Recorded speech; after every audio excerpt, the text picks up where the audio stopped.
Hi, everyone, and welcome to our webinar on secure secondary storage for digital video workflows. My name is Adrian Herrera. Before we begin, I want to go ahead and get some housekeeping items off the table. We like to do informal webinars, so please ask questions throughout the webinar. If you have questions, if you don't and think of them later, we'll have a Q&A session at the end of the webinar. If for some reason we don't get to your question or you think of it later on during the day, you can go ahead and reach out to us. We'll have some contact info at the end of the webinar. I will go ahead and introduce or have our presenters introduce themselves. We're happy to have one of our partners with us, Richie Murray, who is the CEO and founder of Bridge Digital. Richie, you want to introduce yourself? Yes. Bridge Digital has been in business since early 2002, and our primary function is to provide infrastructure solutions around the creation and delivery of rich media solutions. And Tony, do you want to introduce yourself? Sure. Thanks, Adrian, and thanks, Richie, for joining us. My name's Tony Barbagallo. I'm the VP of Product at Caringo, so responsible for product management, product direction, and sales enablement with partners like Bridge Digital. And Tony, maybe if you want to give a little, set the stage for what we're about to see in this webinar so that everyone is kind of familiar with the content that's about to be shared and the demo that's about to be shared.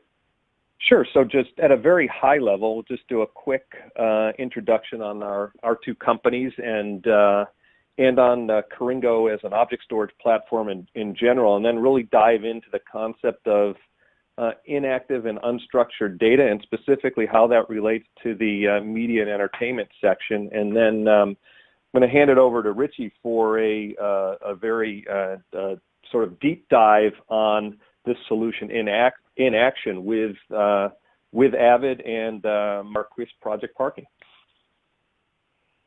And for those of our listeners that are going to be at NAB, we'll both be at NAB, Bridge Digital and Caringo. Bridge Digital will be in our booth for one of the days. So that's another opportunity. If you're going to be there in Las Vegas next week, we encourage you to stop by our booth, and we'll have information about that at the end of the webinar. With that, well, why don't you tell us a little bit more about Bridge Digital, Richie? Sure. Our background, again, is primarily providing infrastructure solutions. So we're very interested in how content gets captured, delivered, transcoded, and managed between the creation process and delivery process. Those creation processes and delivery processes typically use media data that is incompatible and needs to be converted as a part of the delivery. And one of those solutions that we've partnered with for well over 10 years are the solutions from Marquis Broadcast. And one of them today we'll be talking about Project Parking, specifically in how it works with Avid shared storage solutions. And then Tony, if you can give the audience a little overview on Caringo. Absolutely. So we've been essentially perfecting scale-out storage for over a decade with hundreds of customers across several key vertical segments. And with the help of Bridge Digital, we're honing our focus in the M&E space. We already have several customers in that space that are leveraging the advantages of Swarm as kind of a solid secondary storage solution, and we'll get in and talk about what that means. But these customers include NEP and British Telecom in Europe, and in the U.S., company IQ Media, and with that essentially offers kind of a long-tail media analytics platform. So again, have been production hardening this solution for about a decade, and why don't we get into that and sort of go into a little bit more of a deep dive, Adrian? Yeah. So and let's go ahead and start with kind of setting the stage, right? What connects both of the worlds? What connects Bridge Digital to Caringo? And maybe if you want to give a little color on this slide, Tony, and then Richie, you can kind of chime in with your position on this screen or this message. Sure, and you know, I will go into more detail, but the slide really sums it up. In today's world, content is simply not deleted, and that's, you know, that's really important, especially when we're talking about expensive primary storage and ways to sort of solve that storage conundrum in a world where nothing is deleted. And we're talking about, you know, edited snippets, photos, raw footage from programs, newscasts, and the like. And that's not even to mention all the data saved from tracking, demographics information, things like IQ Media does that I had mentioned around analytics for vendors on advertisements and brand sort of brand recognition. So, you know, essentially any organization with a website is gathering enormous amounts of information on their customers, site visitors, usage and buying patterns, you name it. And, you know, depending on which analyst you believe, there will be between 70 to 40 zettabytes of data by 2020, and 80 to 90% of that data is unstructured. And again, by unstructured data, I mean specifically, you know, photos, videos, that raw footage, those edited snippets, etc.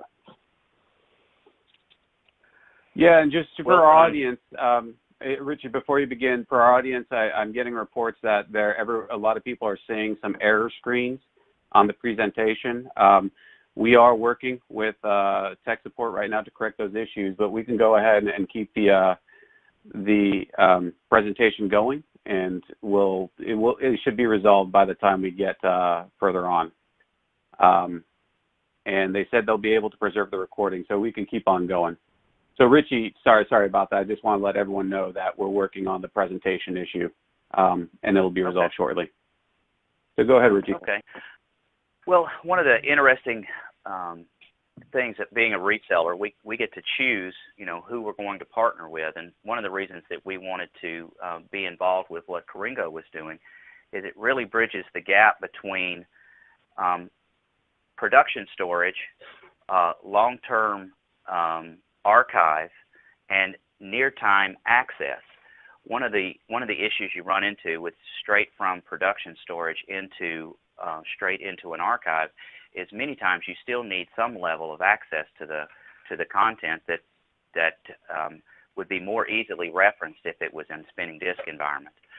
So that's one of the powerful reasons. And then also as a part of a workflow solution, being able to push content into an on-premise object storage location allows us to use S3 style workflow solutions, but without having the expense of borrowing from AWS or Azure's cloud storage, or being charged for delivery or egress for content that needs to be pulled out of that environment. So on-premise object, higher performance, more access, and a known cost for both the storage and delivery. Those were the reasons I was interested in Caringo. And Tony, do you have anything to add? No, I think that sounds great. And it is true, though. I mean, we're really talking about sort of secondary storage and really where that ends up. Is it on-premise or off-site, or a combination of both? Yeah, and if you can, you know, give a deeper dive, Tony, you know, for the audience, if they can't see it, it's a secondary storage slide. If you can go ahead and kind of give a verbal overview on the slide while we work out the tech issues, and then kind of give a little more color on. Sure, and indeed, and I can verify that the audience cannot see it, because I just logged in as a viewer as well. So essentially, really, what we're talking about here is a secure secondary storage platform. And if you could see the slide, you would see that there are some characteristics of that secondary storage: authorized access, latency tolerant. I'll explain what that means. Changing the traditional cost curve over time, and the ability to store content for years or decades. And really, this is the realm of scale-out storage. With Swarm, you get complete secure storage that integrates into your security protocols. It has built-in protection and grows with your data in a very economical way using x86 servers. We'll talk a little bit about how that actually works and how latency and throughput are actually improved as you add servers, et cetera. But, some specific examples. So in the M&E space, optimizing video production of the primary shared storage with long-term protected retention of that media. It's an economical tape replacement, especially when you consider the administrative costs of maintaining tape drives and tape libraries, and even for general digital archives, cultural archives, anywhere where you want to store content for long-term retrieval at some point in time.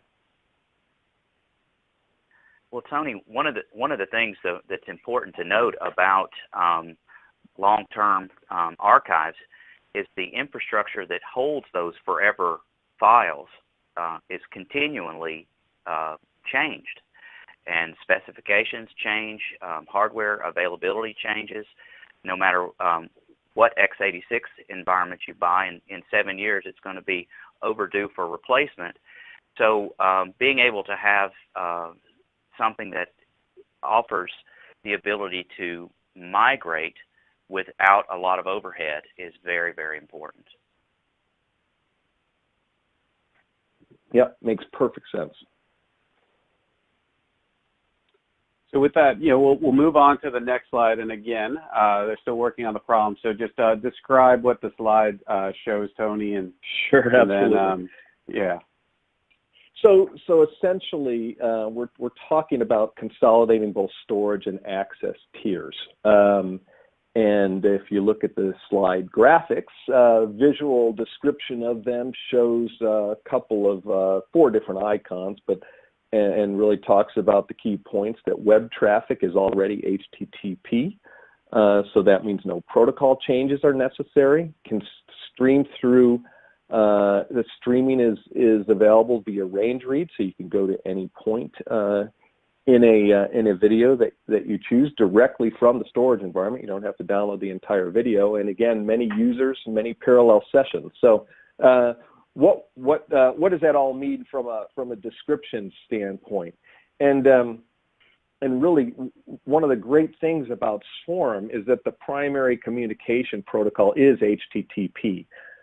So in that, you already have a form of content distribution at no extra charge, all leading to what we're characterizing as a 75%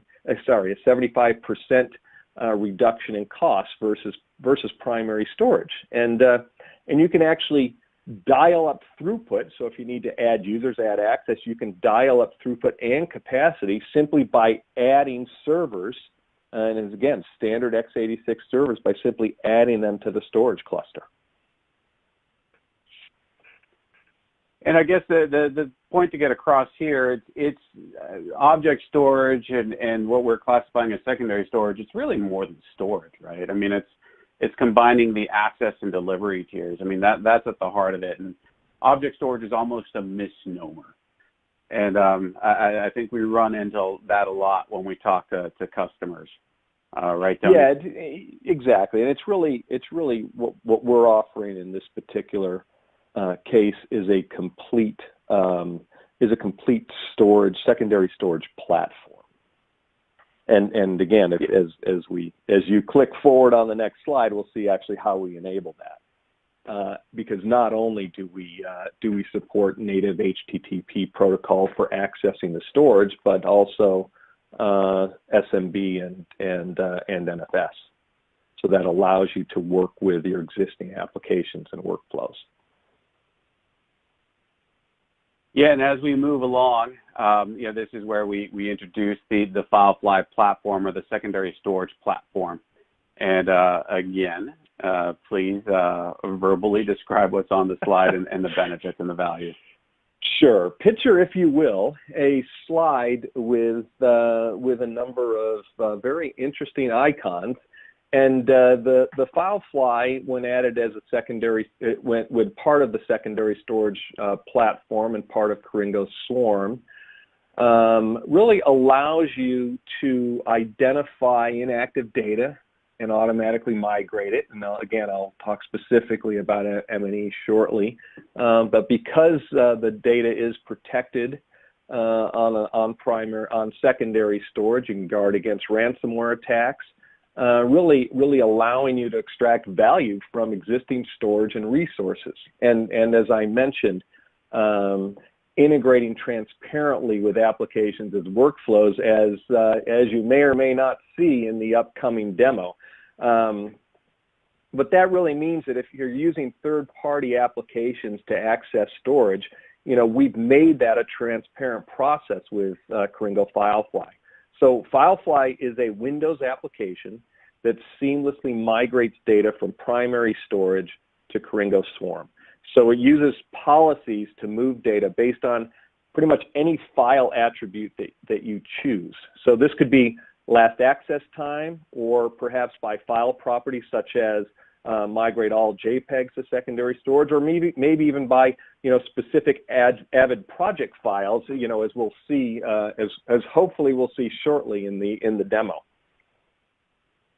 And if you go on to the next slide, Adrian, but it's essentially a view of a bloated storage server that gets streamlined with FileFly.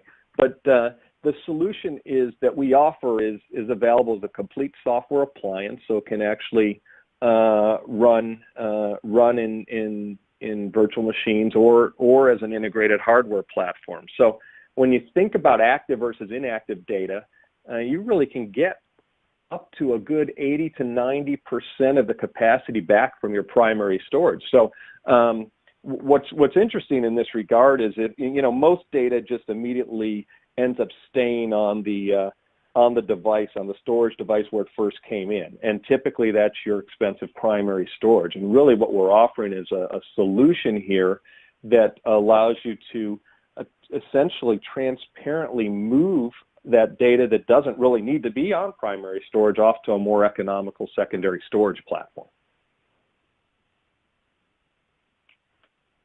And so maybe talk through the benefit of this in an Avid environment. I know we get to right now there's a slide that shows the Avid environment, and then Project Parking, and then the secondary storage platform. So Richie, maybe you want to talk through this point, and hopefully by the time you're done, we have resolved the technical difficulties on the back end. Okay. Well, the slide is an overview, basically showing Avid shared storage. Now, Avid shared storage, or in Project Parking, is a Windows server service that can run on a laptop or a large storage server that allows you to pull content based on projects or workspaces from Avid storage that's either standalone, attached to a workstation or a laptop, or attached to Avid ISIS or their new Nexus platform, or any of the other platforms that are out there that are compatible, like your Edit Shares and ProMax and Facilis. There are a number of them that are compatible with Avid editing workflows that understand and manage Avid data in projects. So most Avid shared storage that are in an ISIS or in a Nexus are also use Interplay, which is the Avid's media management tool, and Project Parking can work with or without Interplay to bring the ability to move content out of the shared storage environment to another location. What's interesting about the way that we work with Caringo is we're able to take a very complex integrated solution from an Avid standpoint, reduce it to a project name or a workspace name, and deliver that content to a new location. That new location happens to be, in our case, a Windows file server that is hosting FileFly as an application. The FileFly application could be scheduled. We're going to be doing it as a button push, but could be scheduled to run on a regular basis and it migrates that data from the file server into Caringo Swarm.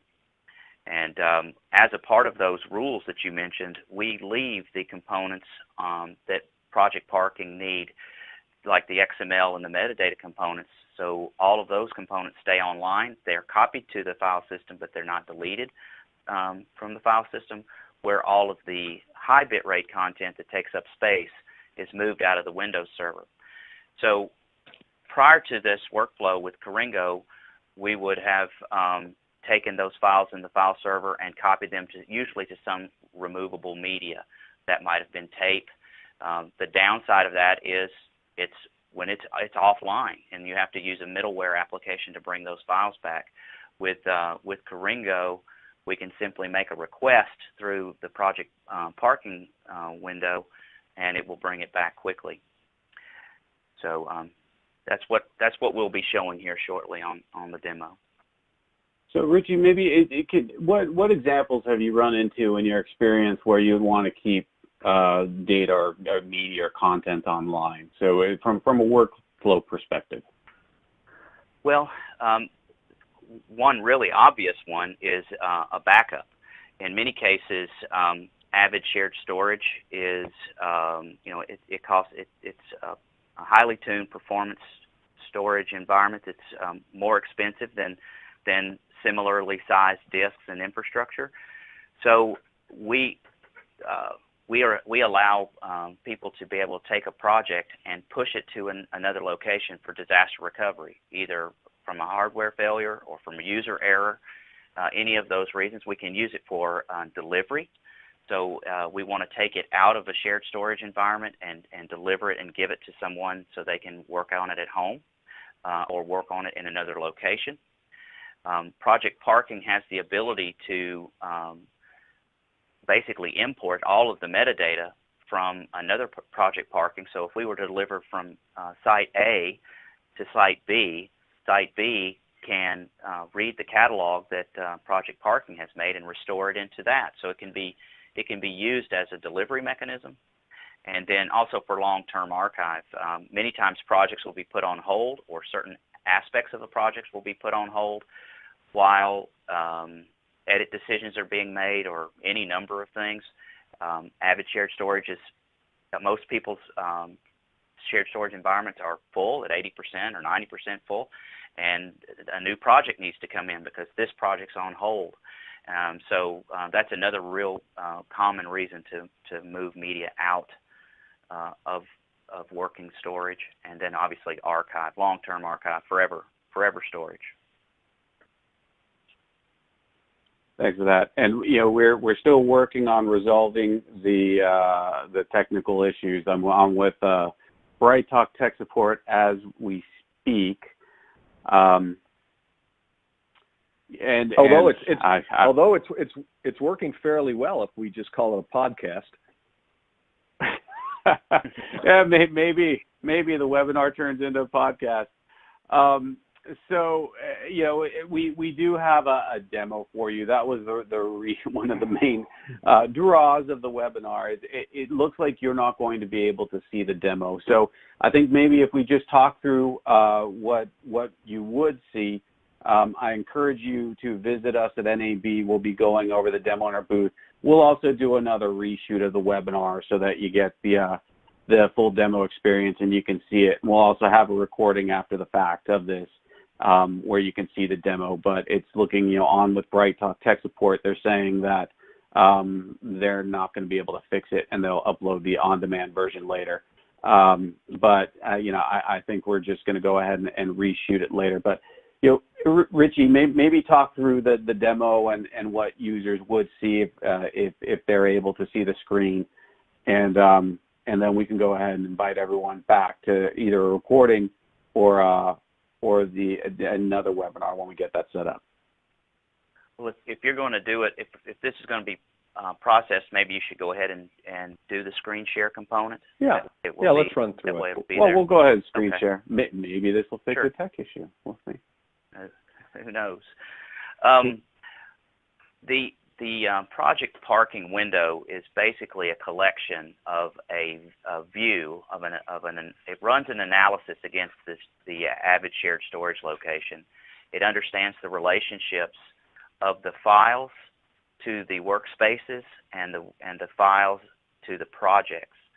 Those there are some sophisticated mechanisms that are proprietary to Avid that allow for project and bin, and it's a way that the Avid environment provides the capability to have people sharing media at the same time. The complexity of that is that sometimes Avid Interplay will lose a file. It'll become orphaned. It's not a part of a project. It shouldn't. It's not associated anywhere, but it's taking up space in a workspace. Orphans are not very well managed by Avid's Interplay system, and using Project Parking, we can analyze that content, find the orphans, and sweep them or move them from the expensive Avid shared storage to another file server, and then move those on into Caringo by using FileFly. We have historically, when we've put Project Parking in, we've seen somewhere around 10 to 12% of overhead of shared storage being used simply by orphans, files that are either malformed or been disassociated or were never associated properly in the first place. So the other tool set is simply to grab a project, and now that we understand the project name, we understand the size of the project. We can tell through the GUI if it's been archived or not, how many files are associated, where does it live, and we're going to initiate an archive by pushing the archive button. We have a lot of opportunities of where we want to put content. So what bins, we can disassociate bins, we can add bins to it, and then we can point where we want it to go. So we're going to send it to the Caringo file system, the FileFly, and off we go. Unfortunately, watching Project Parking archive is basically a background task that moves data from point A to point B. But you will see in our directory that we've got a new folder that's being created, and inside that folder we have a media directory that it contains a directory structure that is mimicked on the Avid side. So if people are familiar with Avid shared storage, you'll see those files. And then you will, we also have all the metadata as a component of it. So we store all the project information. If there's multiple projects that are associated with it, we'll see that.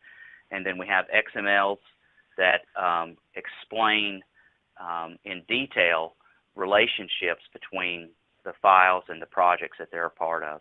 And that's the proprietary information that's needed to rebuild a project from scratch when we would do a restore.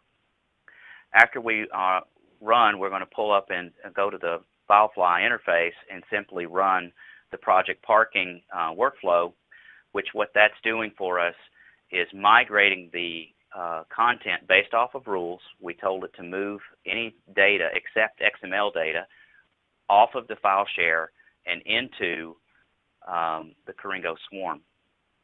So now we'll go and do the reverse. One of the things, I'm sorry, Daniel, if you could click back on that folder and show the files after Caringo has moved them. You'll see that the files are still listed, but it's just a stub. Now the interesting thing about this stub is when we ask for the files back, it will no longer have the X over it. It will be, it'll actually be back online in its full form. But when Caringo runs again, it'll be restubbed based off of those rules. So it literally is helping keep this Project Parking directory structure very thin, or non-bloated, if you will, with media that's in transit. So as a part of the restore process, you simply find the job that you're interested in, the project that you're interested in. We can select as little or as much of a file as you want, which is if you only need a certain thing, you don't have to print off the entire project. And then you select where you want it to go, and you hit Start. So basically what Project Parking is doing is it's simplifying the complex relationships of files and projects inside of Avid, simplifying it to a GUI view of a project or a workspace, delivering it to a new location, and then FileFly is putting it into Swarm for forever storage or for media management and other file delivery. So that's our demo. Yeah, and again, we'll have a recording of the demo. We'll record it after the fact and send it out to everyone so that you can see it. But what Richie was showing was Project Parking in the Avid environment and the FileFly, migrating everything off. Again, we're going to be at an AB. At this point, since we still don't have visuals, we'll go ahead and open it up to questions if anyone has any questions. Again, we apologize for the technical issues. But BrightTalk assures me that there'll be an on-demand version of this that's displayed after, where you'll be able to see the screen. We'll go ahead and open up for questions if anyone does have questions. Richie, Tony, do you have anything else to add to the demo or the content that was shared? I don't. I mean, the exciting thing to me is, the exciting thing to me is the ability to use object storage on premise and then be able to take that data and replicate it, being able to take advantage of erasure coding for high availability and fault tolerance against drive failures and servers being swapped out as part of the way it goes, as a part of the natural progression of hardware, and then the deduplication of data, because a lot of the times we are pushing content back and forth into file systems, especially restores, that need to be re-archived, and we can really cut down on the amount of data that has to be manipulated and moved into and out of advanced systems like Avid. Yeah, do you have anything to add?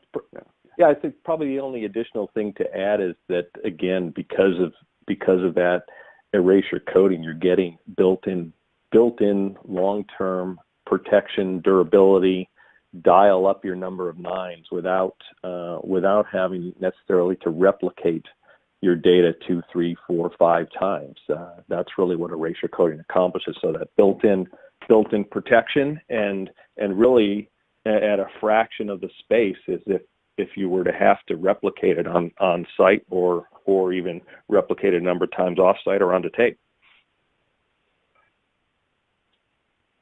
Yeah, and it is using you have all the added value of the object store in the back end, so it connects into your shared storage environment, but it's also a functional pool of storage that you can use for a lot of other things. And we'll also be sharing or demonstrating the ability to use the same platform for content delivery and distribution at NAB. So we'll be focusing on optimizing your shared storage and also using it for content distribution and delivery. So it's a very functional platform, and of course you get full support, full integration services through Bridge Digital. With that, go ahead, Richie. I'm sorry. One other important thing to note: the Project Parking software is actually available as a third-party product through Avid and Avid's resellers. Now, Bridge Digital obviously is part of that reseller channel, but sometimes people that are buying in an Avid environment are more comfortable buying Avid approved or Avid product. But this is completely Avid approved. It's been in play at a number of very large organizations across the world, and is available through other reseller groups directly from Avid and through their group of resellers. So I think that's important to note. And can you share any sense of kind of how long would it take to integrate the solution, Richie? Kind of if you're struggling with your Avid shared storage environment, like what would be the time to reaching out, and whether you're going through your Avid reseller or Bridge Digital and setting everything up? Well, our process is basically a download of Project Parking. It's a relatively small application that can be installed on a workstation that's already connected to Avid Shared Storage. It's the same as your editor is connected. It could go on a dedicated machine, but it can also run on another box that's already connected. We can provide a temporary license to show how it works. And one of the things we add a lot of value on is the analysis component. And we're showing a screen now where we actually run an analysis, which is a low load, node load. You would not notice that it's running. It's going out and communicating with Interplay and with all of the. It walks the file system and talks to the through the workspaces to all of the project files, understands the relationships between each of those things, and provides a report. And reporting of Avid Shared Storage is a big deal, and that was one of the things that Avid saw, and one of the reasons they were interested in carrying it as one of their products. And we can show value of the software against the storage cost, usually in day one, and that's without using it as an archive tool. And so once you start using it as an archive tool, like some of our customers are doing, it really opens up a lot of possibilities. Another interesting thing is Avid sells a complete integrated archive system, but it does require Interplay. It does require Archive Engine and archive providers. There's a lot of infrastructure over and above the middleware that it takes to actually physically do the archive. The cost for this function is scaled based off of 16 terabytes, and it would be very unusual for someone to spend more than $15,000 for the Project Parking software with all of its full features. And obviously we have to put in the Caringo environment, and that's made up of the x86 servers and the licensing that build the swarm.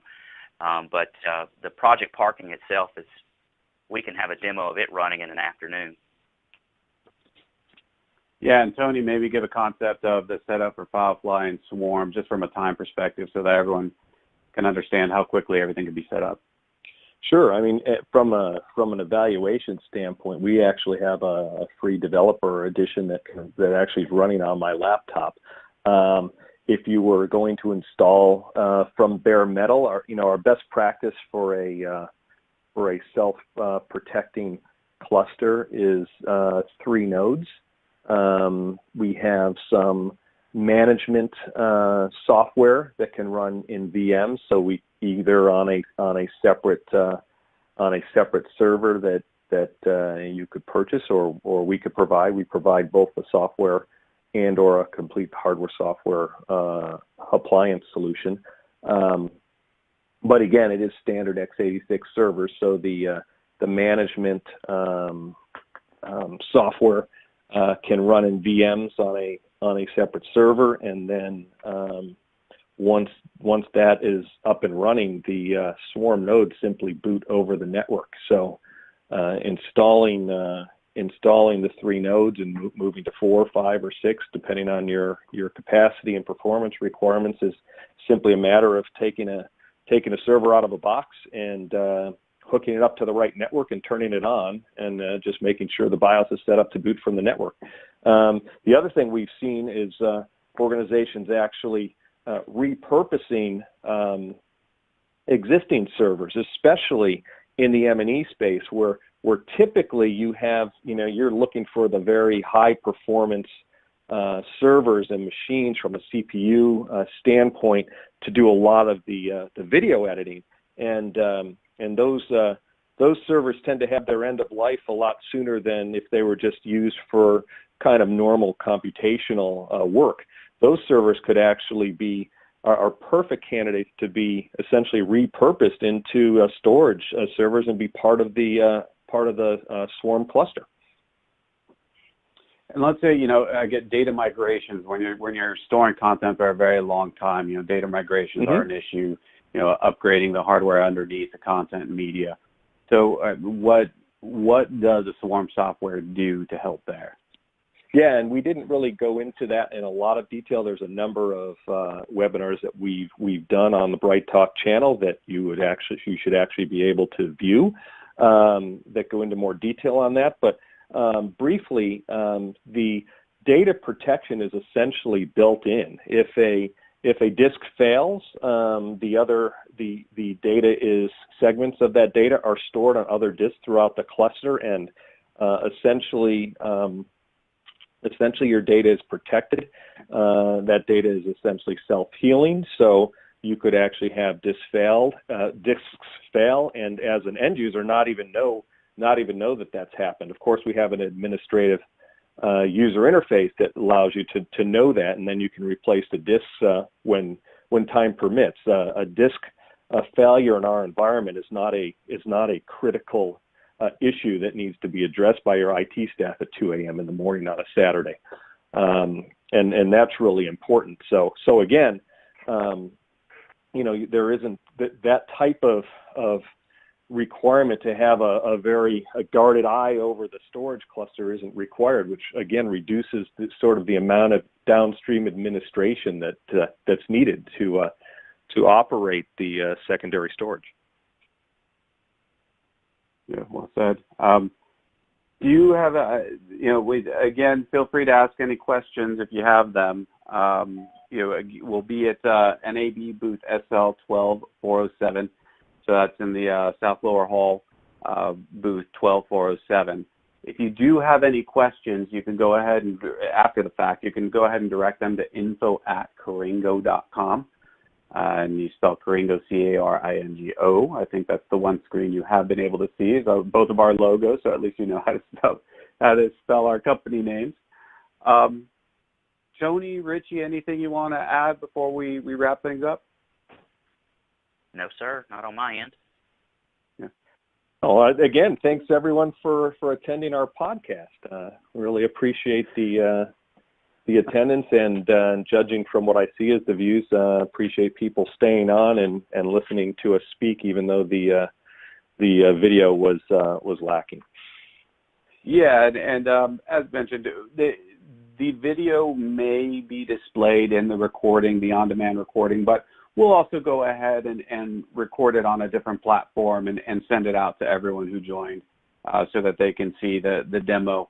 A lot of work went into the demo, and it's really good to see everything working. So we'll go ahead and follow up with everyone and make sure that everyone sees the demonstration of Project Parking, Avid, and Caringo. So with that, Richie, I want to thank you for your time. Thank you for allowing me to be a part, and everyone that joined. Thank you so much. And Tony, I want to thank you for your time. Yep, thank you, everyone. Have a good rest of the day. All right, thanks, everyone.